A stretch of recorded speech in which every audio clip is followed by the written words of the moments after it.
tirosina se le va a unir el iodo. Si se unían tres moléculas de iodo, se formaba la tironina, o la T4 si se unen 4.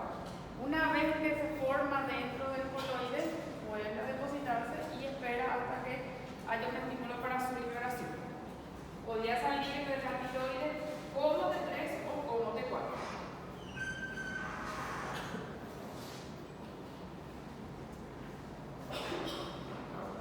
Las moléculas de tirosina son las que se van a iodar, están dentro de la tiroglobulina. Si se unen a una monoiodotirosina y una iodotirosina, se forma la T3. Cuando son dos iodotirosinas las que se unen, se forma la T4. Las tionamidas, que son estas tres, tiamazol, galactosol y TTU, actúan principalmente sobre una enzima que se llama peroxidasa tiroidea. ¿Qué acción tiene la peroxidasa tiroidea? Facilita la unión del iodo a la tirosina, o sea, facilita la formación. Entonces, ellos bloquean esta acción. La peroxidasa tiroidea actúa acá y acá. Ellos bloquean esa acción, por lo tanto, el resultado principal es disminución de la producción de hormonas tiroideas. Lo que va a conseguir este medicamento, o estos medicamentos, es disminuir la cantidad de hormonas tiroideas que se van a producir por acción sobre esta enzima que es responsable de adicionar, vamos a decir, el iodo para que se forme la hormona. Entonces, si bloquea eso, disminuye la producción de las hormonas tiroideas. ¿Se entiende esa parte? La peroxidasa lo que hace entonces es que a la tirosina que está unida a la tiroglobulina se le une el iodo. Esta enzima, la peroxidasa tiroidea, hace eso. Estos medicamentos que son las tionaminas, bloquean esta acción. Entonces no se va a unir el iodo a la tirosina y va a disminuir la producción tanto de T3 como de T4 dentro de la tiroides. Las tionaminas, que son tres, tienen esta acción de inhibición de la síntesis de hormonas tiroideas. Entonces ellos bajan los niveles de T4 y T3, y además este otro que está acá, la PTU, o sea, este de propitracilo, inhibe la síntesis de las hormonas tiroideas, y aparte este inhibe también la conversión de T4 a T3. Esta propiedad tiene solo el propiltiogracilo. El propiltiogracilo entonces inhibe la síntesis de hormonas tiroideas y también la conversión de T4 a T3. Entonces disminuye la cantidad de hormonas activas. Va a actuar directamente sobre la tiroides y va a actuar también en la parte periférica. Va a tener efectos sobre el tejido. Entonces, si disminuye la cantidad de T3 disponible, la respuesta va a ser menor también en el paciente. Es un medicamento que interfiere también en la respuesta autoinmune de la enfermedad de Graves-Bassett. ¿Recuerdan que se veía la enfermedad de Graves-Bassett?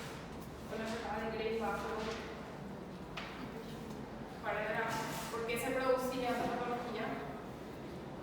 Esa patología tiene se produce con una respuesta autoinmune en el paciente. El cuerpo produce anticuerpos que van a dañar o van a actuar sobre la glándula tiroidea, y también estos medicamentos tienen acción sobre esa respuesta autoinmune. Se disminuye un poco la respuesta inmune del organismo con la administración de estos medicamentos. Eso sí hacen los tres: el cardimazol, el metimazol y el propiltiogracilo.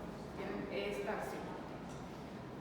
Hay un tiempo que va a demorar para verse el efecto del medicamento, porque esto actúa, a no ser que sea propiltiogracilo, actúa sobre lo que ya está formado. Le vas a administrar el medicamento al paciente y le va a actuar sobre lo que se forma, lo que ya está formado, disminuyendo su conversión de T4 a T3. Pero la producción la producción va a disminuir a partir de que se consume el medicamento también. Pero ¿qué pasaba? Hay T3 y T4 formadas ya dentro de la tiroides. O sea, eso se va a seguir liberando todavía. Por eso el efecto, la respuesta del paciente va a demorar unos días para aparecer, aunque va a aparecer tan rápido. Va a empezar a disminuir la producción a partir de que se da la medicación, pero hay depósitos de hormonas tiroideas que ya están guardadas allí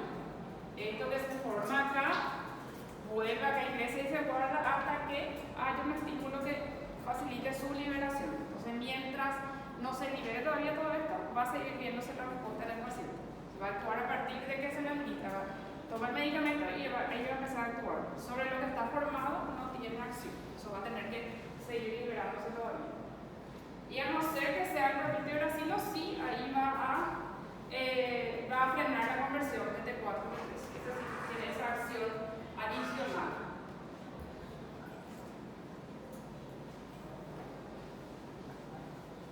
Cualquiera de los tres se pueden utilizar en el embarazo, o sea, no está contraindicado el uso de antitiroideos, de este grupo antitiroideos durante el embarazo.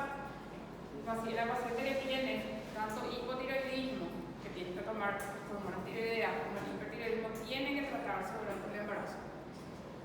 Se prefiere entre ellos el PTU en el primer semestre porque es el que menos atraviesa la placenta. Se puede usar cualquiera de los tres, pero hay una preferencia por este, que está acá también, porque no atraviesa la placenta. Y después se suele cambiar de medicación a partir del segundo trimestre, porque estos tienen menos efectos adversos, porque el no tiene más efectos adversos. Entonces, para el primer trimestre se suele preferir este porque atraviesa menos la barrera placentaria, entonces hay menos efectos en la etapa de formación.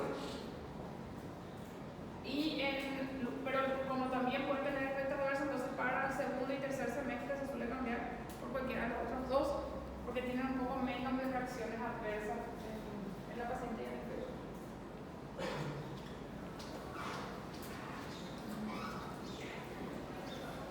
Estos medicamentos pueden producir leucopenia, o sea, bajar un poco los glóbulos blancos.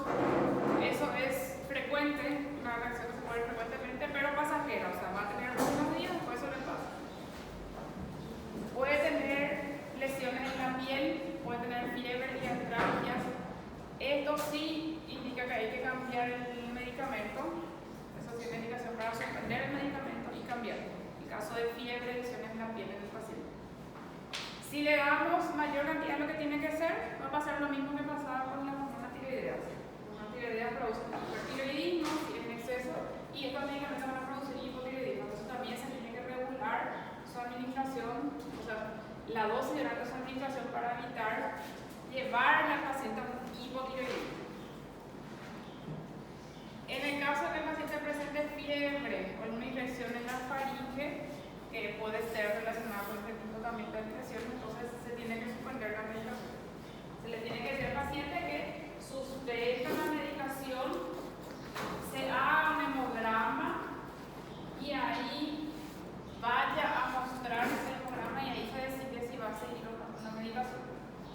Porque el riesgo que tiene el paciente es de una agranulocitosis, afecta la producción de los glóbulos blancos.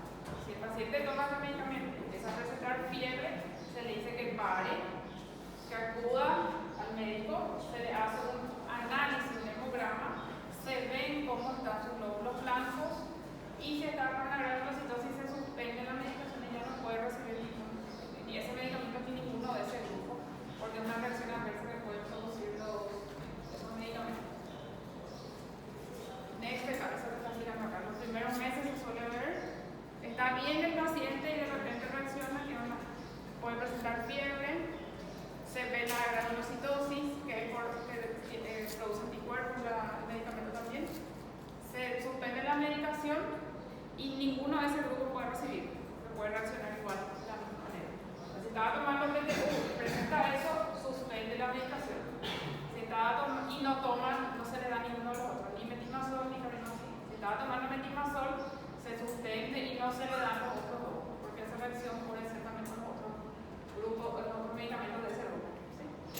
¿Esa medicación es discutido? En la mayoría de los casos, sí, en la mayoría de los casos de hipertiroidismo es de uso continuo. A no ser que sea algo que después se resuelve. Si un hipertiroidismo, por ejemplo, un paciente, sí, si después se opera y se resuelve su hipertiroidismo, ahí ya no toma. Pero en la mayoría de los casos, es lo que tiene un reflexo octavo, el bocio, muy voluminoso, si es que no se opera, tiene que tomar alguna opinión. ¿Es un tercio control? Sí, se tiene que hacer periódicamente ese control de hipertiroidismo. Tanto el que tiene hipo como el que tiene hiper está siendo tratado. Las otras reacciones que pueden ver también son la hepatitis tóxica, la vasculitis, un síndrome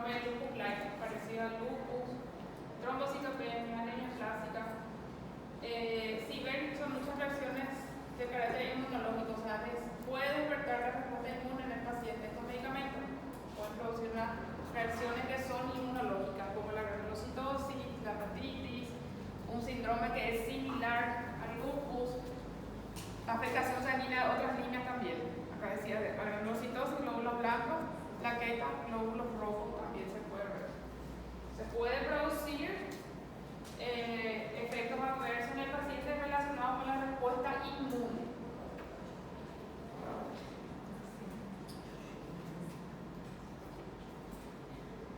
Serán los efectos que tenían las hormonas tiroideas, las manifestaciones del hipertiroidismo que vamos a tener cuando el paciente está con hipertiroidismo. También hay afectación en el cabello, el paciente está nervioso, el paciente suele tener pérdida de peso, metabolismo aumentado, suele tener taquicardia, puede tener diarrea, que son manifestaciones opuestas a las que vimos que se veían en el hipotiroidismo. Las causas de hipertiroidismo pueden ser si le damos en exceso con la tiroideasa, si no controlamos la cantidad que le damos o si el paciente no se hace sus controles. El bocio tóxico difuso. ¿Qué era el bocio? ¿Qué significaba bocio? Le dije la pasada. ¿Qué definición tenía bocio? ¿Cómo? Aumento del tamaño de la tiroides. Es solo eso. Después, cuando veamos las otras características que definen el bocio, vamos a ver la funcionalidad. Bocio simple significaba que tenía aumento de tamaño pero funcionalidad normal. Bocio tóxico, estos tienen hiperfuncionalidad. Bocio tóxico tiene hiperfuncionalidad, eso también. Bocio tóxico, aumento de tamaño con aumento de la funcionalidad. Difuso quiere decir que la superficie de la tiroides es regular, está aumentado de tamaño, está con hiperfuncionalidad, pero tiene una superficie regular la tiroides. Al tacto, por ejemplo, o a la ecografía se va a ver eso. Eso es la enfermedad de Graves. El nódulo hiperfuncionante que vimos también, que era también se le llamaba nódulo tóxico, era un solo nódulo, el resto de la glándula normal, y un nódulo que está más grande y tiene hiperfuncionalidad. El bocio, aumento de tamaño multinodular, muchos nódulos con aumento de la funcionalidad también. La tiroiditis, si ven, entra también acá como causa de hipertiroidismo. Nosotros vimos que podía ser causa de hipo también. ¿Y qué ocurría en la tiroiditis? Esa respuesta inflamatoria, o sea, la inflamación de la tiroides libera mayor cantidad de hormonas tiroideas y después que pasa el proceso inflamatorio el paciente puede quedar con normofuncionalidad o una hipofuncionalidad también. Acá lo que generalmente pasa es que por el proceso inflamatorio se liberan las hormonas tiroideas que ya están producidas. Un adenoma secretor de hormona estimulante de la tiroides, esto es enzima, o sea, esto es secundario, lo que va a producir esto va a estar en el hipófisis. Y también algunos tumores que producen HCG pueden causar hipertiroidismo. La causa más frecuente suele ser la enfermedad de Graves y también el bocio multinodular tóxico. Esas son las causas más frecuentes de hipertiroidismo. Tenemos que ver los valores normales, hasta 4.5 era la TSH normal, desde 4 yo no le dije que recuerdan, pero como nosotros vamos a saber si el hipertiroidismo es primario o no, cuando es primario, tanto en el hiper como en el hipo los valores van a estar opuestos. TSH en el hipertiroidismo primario, como va a estar? La TSH va a estar baja y la T4 va a estar alta. La tiroides está trabajando de más. Hay mayor cantidad de T4. Con eso que pasa, se frena la cantidad de TSH. En cambio, en el secundario tienen el mismo sentido. T4 alta, TSH alta en el paciente. Y hay también un caso de hipertiroidismo subclínico donde la T4 está normal y la TSH es lo que está baja en ese paciente. Si es primario, quiere decir que el problema está en la tiroides. Si es secundario, hay que buscar la causa, que por ejemplo puede ser eso que está citando ahí como el penúltimo, un adenoma secretor de TSH, o sea que algo que está por encima de la tiroides que está afectado. En ese caso hay que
el coma mixedematoso, el hipo, el coma mixedematoso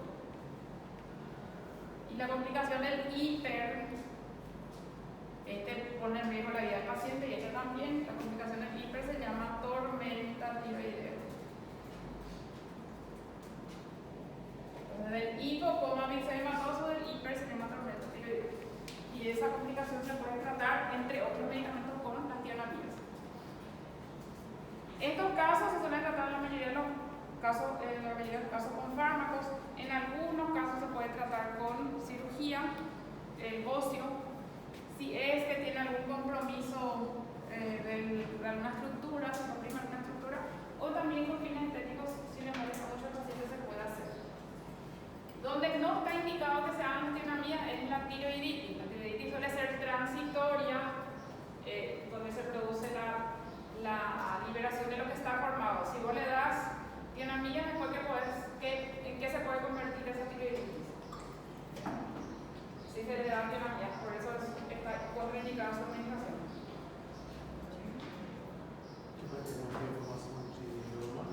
Sí, y va a producir hipotiroidismo. Entonces, la tiroiditis no se dan tianamidas porque puede llevarle al paciente a un hipotiroidismo. Entonces, por eso está contraindicado la administración de tianamidas en la tiroiditis. Se pueden administrar por tiempo indefinido, pero la enfermedad es así, se puede administrar por tiempo indefinido. De acuerdo a la patología que tenga el paciente, se puede dar de forma indefinida. Si no se va a operar ese paciente, va a tomar de manera indefinida la medicación. Lo que hay que hacer es ajustar.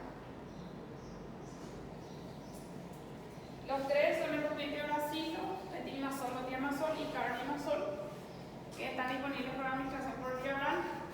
Se hace una dosis más alta al inicio y después el mantenimiento se refiere al tratamiento que va a tener una vez que ya esté más controlada la patología. Y acá se hace, por ejemplo, cada 8 horas y después se hace una dosis de una vez al día nomás. Acá también se puede hacer de esa forma. Entonces se baja la dosis de lo que reciba al inicio. Esto se hace cuando se diagnostica la enfermedad. 75 a 100 miligramos cada 8 horas y después queda una dosis de hasta 150 miligramos. Acá también 30 miligramos cada 12 a 24, después se baja la dosis. Lo mismo acá.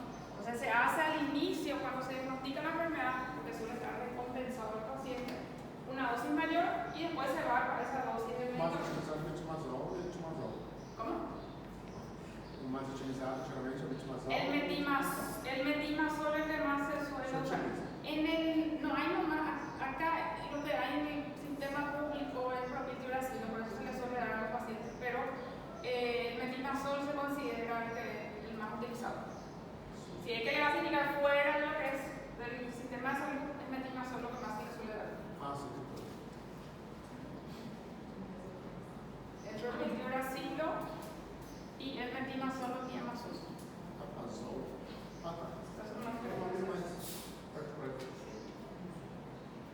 Se utiliza en tres patologías: la enfermedad de Graves, el bocio multinodular tóxico y la tormenta tiroidea. La enfermedad de Graves es una patología que es multisistémica, o sea, afecta a varios órganos, autoinmune. Se producen en esa enfermedad unos autoanticuerpos dentro del paciente. Se caracteriza por hiperplasia difusa de la tiroides. Era bocio tóxico difuso. Hiperfuncionalidad de la tiroides, prosetirotoxicosis, una oftalmopatía administrativa. Esto dependiendo del tiempo de evolución, del grado de la enfermedad, suele ser muy importante. Produce una proptosis, produce exoftalmo y a veces puede producir ya dificultad para la oclusión de los ojos. O sea, los párpados no consiguen más cerrarse en ese paciente. Y otra afectación es la dermopatía infiltrativa, que suele afectar, donde principalmente se ve en la zona prequillente, por el elastina, y que se acumula un tejido que es mucopolisacárido, tanto ahí como en el ojo. Esto dependiendo si es grave puede producir compresión del nervio óptico, incluso ceguera en el paciente. Si se saca la tiroides, hay casos donde está indicado un procedimiento para disminuir la presión. O sea, hace esto. Porque lo que va creciendo este tejido es lo que va creciendo y va haciendo que protruyan los ojos. Se ve ese resultado.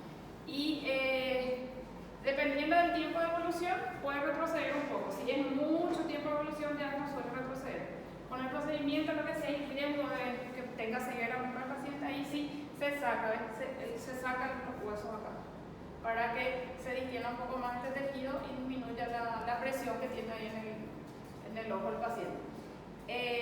Este tejido tiene también los anticuerpos, o sea, tiene receptores para los anticuerpos que produce el paciente. El paciente con enfermedad de Graves produce anticuerpos, estos anticuerpos se unen a este tipo de tejido y ahí se produce la proliferación de este tejido.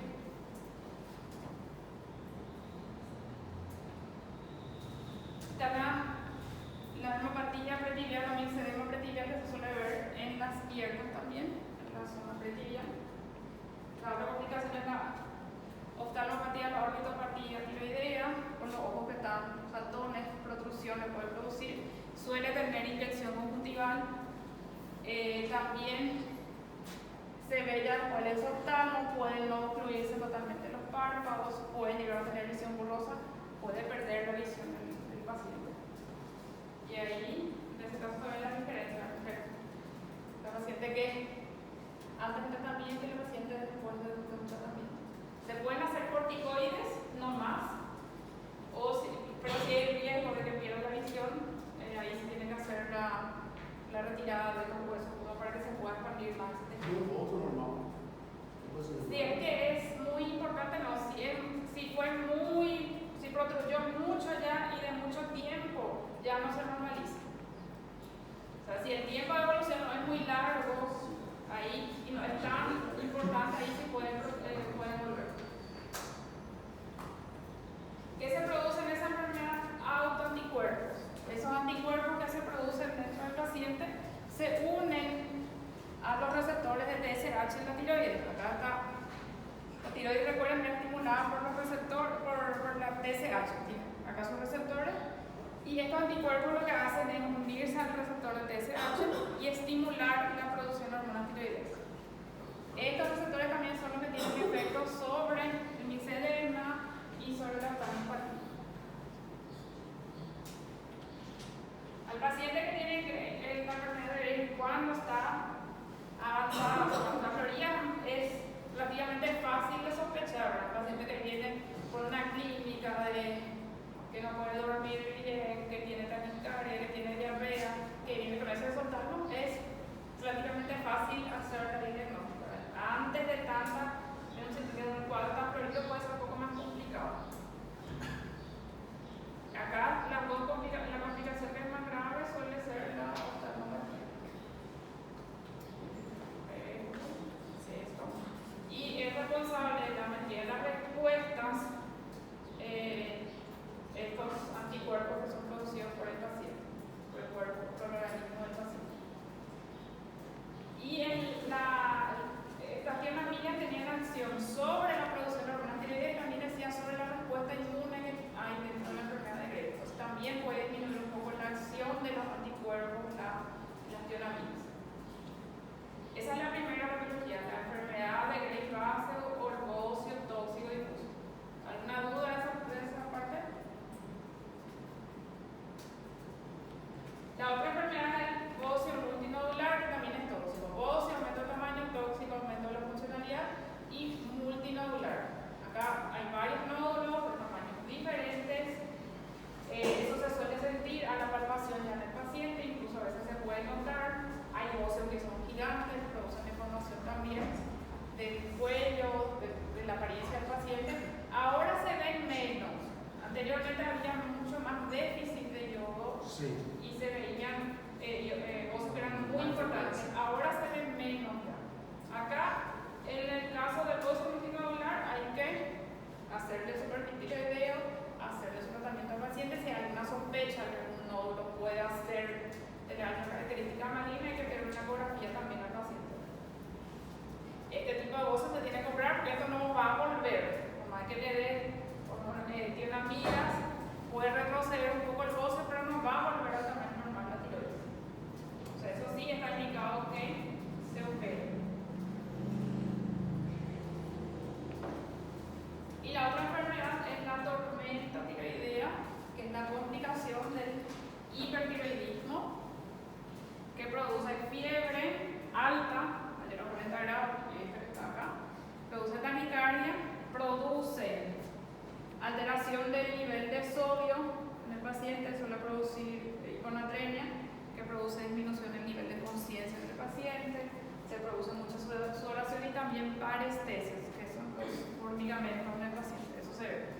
Eso puede ser en un paciente que no se está tratando su hipertiroidismo, puede llegar a descompensarse, o puede ser alguna otra causa que le descompense, una infección, alguna cirugía le puede descompensar a ese paciente.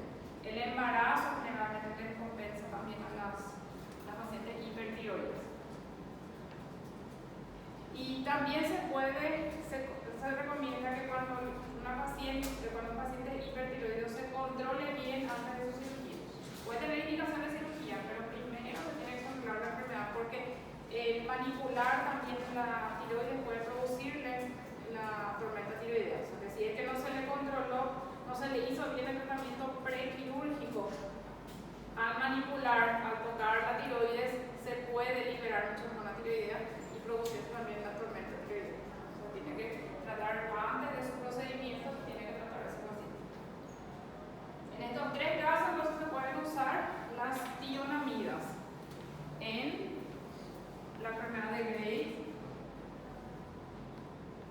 Vamos a ver que hay otros medicamentos más, pero se puede usar en la enfermedad de Graves, en el bocio multinodular y en la tormenta se pueden usar las tionamidas.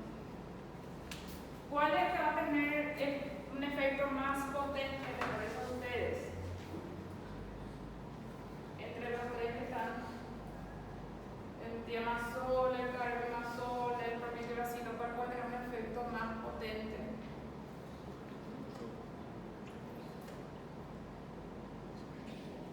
El que actúa sobre la conversión también es de 4 a T3. Los tres actúan sobre la producción de hormona tiroidea y el que tiene ese plus de actuar sobre la conversión es el propitiracilo. Entonces ese suele ser un medicamento que tiene una acción más potente y se suele utilizar para los casos de mayor gravedad. Entonces, cuando queremos bloquear la respuesta de las hormonas tiroideas más rápido, se suele usar propitiracilo. Por ejemplo, en la tormenta tiroidea se prefiere el uso del propitiracilo. Tormenta. Quería decir ahí tormenta. Ô, professora, por exemplo, na prova, a gente pode colocar só PTU ou tem que colocar próprio? En el embarazo se puede usar en cualquiera, el que menos pasa la barrera presentar el propitiracilo, eso se prefería en la etapa de formación, para evitar el tratamiento. Después se pueden usar los otros tiamazol o carbimazol. Ahí hay que controlar también no producir hipotiroidismo, controlar entonces la constante que el perfil esté normal, no llevar el hipotiroidismo ni tampoco el hipertiroidismo en la paciente. Entonces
tiroiditis,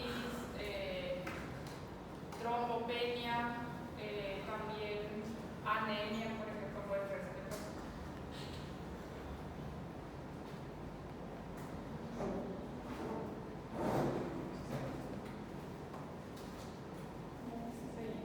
Otro medicamento que se puede usar, primero vimos la tiramida, ahora vamos a hablar de otros medicamentos que también pueden servir. El ioduro o solución de Lugol, que es una sustancia generalmente azul, que se administra por vía oral, es un medicamento que inhibe la actividad de la tiroides, disminuye la conversión entre T4 y T3 también, o sea, va a disminuir la producción y la conversión entre T4 y T3. Lo que produce este medicamento es una disminución del tamaño y de la vascularización de la tiroides. ¿Qué se producía?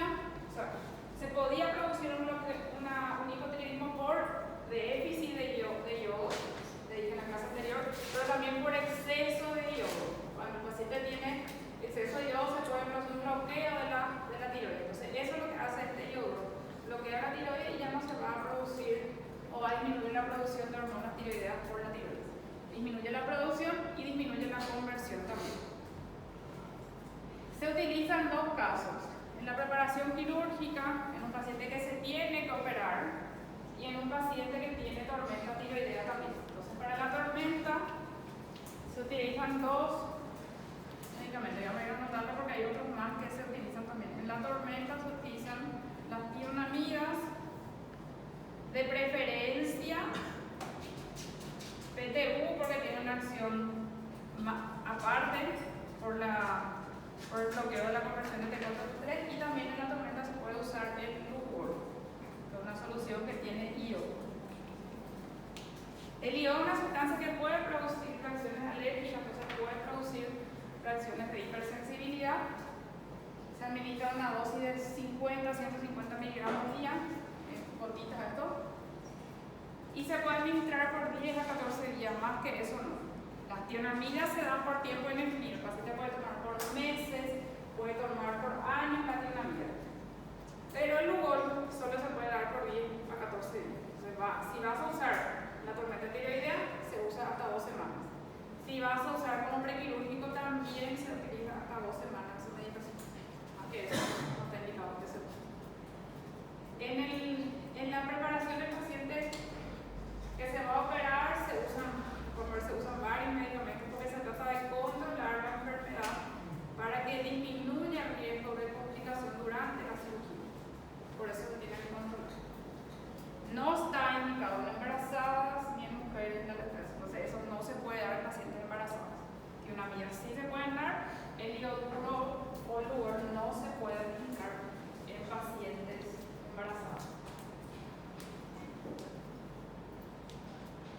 El ioduro actúa sobre la producción, actúa también sobre la peroxidasa, las tionamidas actúan sobre la peroxidasa y también sobre la liberación acá de las hormonas tiroideas y la conversión de T4 a T3. Entonces actúa sobre las hormonas ya formadas y sobre la formación, inhibe tanto la formación y actúa sobre la que ya está formado dentro de la tiroides. Esa es la acción que tiene el ioduro.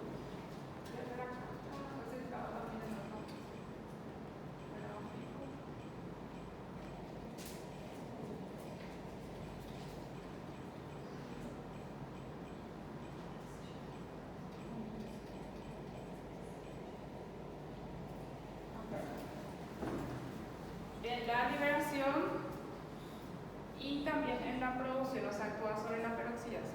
Tanto las tionamidas como el ioduro actúa sobre la peroxidasa. Si actúa acá es sobre la producción y acá es sobre la liberación de las hormonas. ¿Cómo? Sí, en los dos. Y así también, y el propiltiracilo también actúa sobre los dos. El ioduro se puede usar en dos casos, tormenta tiroidea y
realidad, la forma en que se calcula es el microcurie, se calcula cuánto se le va a dar al paciente y generalmente se hace una sola dosis. Es un medicamento que se va a unir a la tiroides, así como el yodo de la dieta, lo que se consume con la comida, se une a la tiroides y destruye a la tiroides, que es un efecto citotóxico. Entonces va a destruir las células de la tiroidea en la cual entra. Se utiliza para el hipertiroidismo en adultos, obviamente no se va a usar algo radiactivo en niños, y en pacientes postoperados de cáncer. No se da tampoco ni en niños ni en embarazadas. También va a estar contraindicado el iodo. El iodo radioactivo es diferente al iodo. El iodo radioactivo sí puede aumentar el riesgo después. Si una criatura cuando se expone puede aumentar el riesgo de cáncer y el iodo no. Ninguno de los dos se da niños ni en gestantes. Este se da una sola vez. Máximo puede ser que se repita una vez, dosis más después de los 3 o 6 meses. En el paciente que se operó de cáncer, se puede utilizar para asegurarse de que se destruya toda la tiroides, para asegurarse que no quedó ningún resto, ninguna célula maligna por ahí. Entonces, ahí se suele dar. Entonces, en el postoperatorio del cáncer y también en el hipertiroidismo en adultos, donde es principalmente cuando es muy grande el bócido. Entonces, en ellos se puede usar para tratar de disminuir un poco el tamaño de la es citotóxico, va a disminuir la producción de hormona tiroidea, pero por destrucción de la tiroides. El efecto adverso que puede producir es hipotiroidismo. Hay otra forma de yodo radioactivo que es también administración parenteral, que es la que está en la botellita, pero lo que se usa para para el paciente con problemas tiroideos es en cápsulas. Se puede asociar con otros medicamentos antitiroideos y propanolol también. O sea, puede tomar tionamida, puede tomar yodo radioactivo y puede usar propanolol.